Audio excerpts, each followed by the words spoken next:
नमस्कार, स्वागत है समाचार कैरी में। और मैं आज मौजूद हूं वार्ड नंबर 8 में, जहां भाजपा उम्मीदवार नरेश कटारिया जी अपने नामांकन के लिए निकलने ही वाले हैं। इनसे बात कर लेते हैं। सर, आज से चुनाव की शुरुआत आप कर रहे हैं भाजपा प्रत्याशी के तौर पर नामांकन के लिए, क्या कहना चाहेंगे?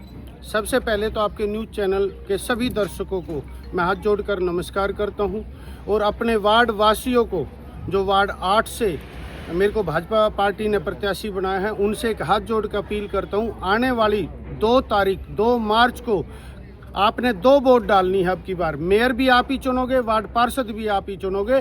आपने कमल के फूल का बटन दबा के भारी बहुमत से अपने अपने प्रत्याशियों को जिताना है। धन्यवाद। बिल्कुल। और आज भारतीय जनता पार्टी एक जनसभा भी कर रही है, जिसमें आप भी आमंत्रित हैं, आप भी जाएंगे। तो पूरी तरह से भारतीय जनता पार्टी ने गुड़गांव में कमल खिलाने का निर्णय ले लिया है। बिल्कुल, गुड़गांव में कमल खिलेगा, क्योंकि केंद्र में भी कमल खिला है, स्टेट में भी कमल खिला है, तो गुड़गांव में भी कमल खिलेगा।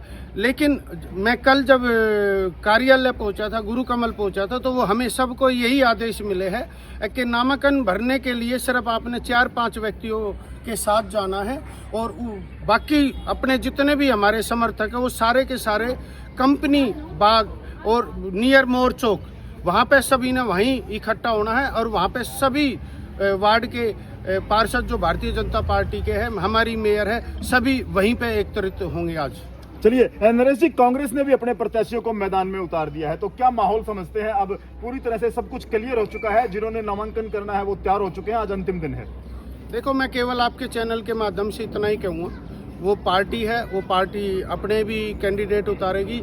लेकिन पिछली बार आपके न्यूज़ चैनलों ने, प्रिंट मीडिया ने कांग्रेस की पूरी वाह वाह वाह वाह कर रखी थी, लेकिन अब तो उनकी मैं बेचारा कहूँ, क्या कहूँ, आज की डेट में तो उनकी हवा हुआ ना, वो जो एक टायर में हवा होती है ना, वो टायर ही पंचर हुए पड़े हैं, तो उनका तो जिक्र ही छोड़ दो। कांग्रेस का तो सुपड़ा साफ हो चुका है। आप किसी और की बात करो तो ज्यादा ठीक रहेगा। चलिए, और नामांकन के बाद क्या रणनीति है, किस तरह से आपका जो जनसंपर्क अभियान है उसको लेकर के क्या तैयारियां हैं? देखो, नामांकन के बाद तो अपने जो वार्ड के वासी है उन्हीं से हाथ जोड़ेंगे, अपील करेंगे, भाई कमल का फूल खिलाओ।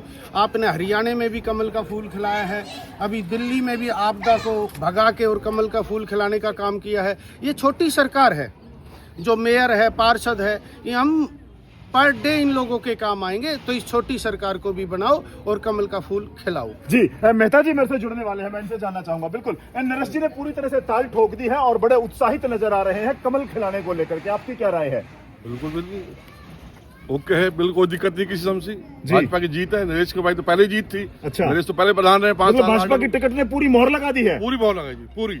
चलिए, आपकी क्या राय है, क्या समझते हैं? दो राहे वाली कोई बात ही नहीं है जी। जब जीत गए तो जीत गए, जिस दिन अच्छा, टिकट मिली थी उसी दिन जीत गए थे। इतना आत्मविश्वास है। आप क्या समझते हैं नरेश जी की दावेदारी? बड़े आत्मविश्वास से बात कर रहे हैं। देखिए, भारतीय जनता पार्टी ने जो प्रत्याशी हमारे यहाँ बड़े भाई नरेश कटारिया जी को उतारा, बड़े सोच समझ के उतारा है, क्योंकि जमीनी स्तर पे इन्होंने काम किया है।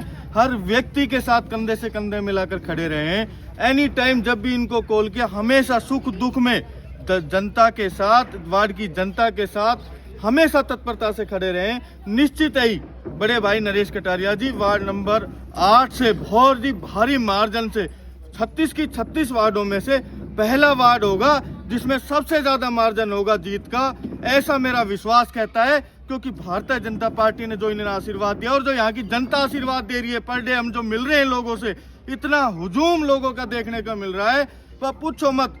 जनता का इतना प्यार और आशीर्वाद है। मैं तो यही कहता हूँ कि सभी घरों से निकले और 2 तारीख को कमल का फूल का बटन दबाकर बड़े भाई नरेश कटारिया जी को भारी मतों से विजयी बनाएं। बहुत बढ़िया। और देखिए, लोकतंत्र में ये हम सबका नैतिक दायित्व भी है कि हम अपने मत का प्रयोग अवश्य करें, क्योंकि ये छोटी सरकार, जैसा कि नरेश कटारिया जी ने भी कहा है कि हम सब अपनी छोटी सरकार चुनने जा रहे हैं, और उस छोटी सरकार का चुनने का मतलब है कि अपने दैनिक जीवन में जो हमारी मूलभूत सुविधाएं हैं, घर से बाहर निकलते ही बिजली, पानी, सड़क, सीवर, उन सब के लिए हम एक ऐसे योग्य प्रत्याशी को चुनने जा रहे हैं जो आपकी उम्मीदों पर खरा उतरने का काम करेगा। मैं एक युवा साथी से भी जुड़ना चाहूंगा।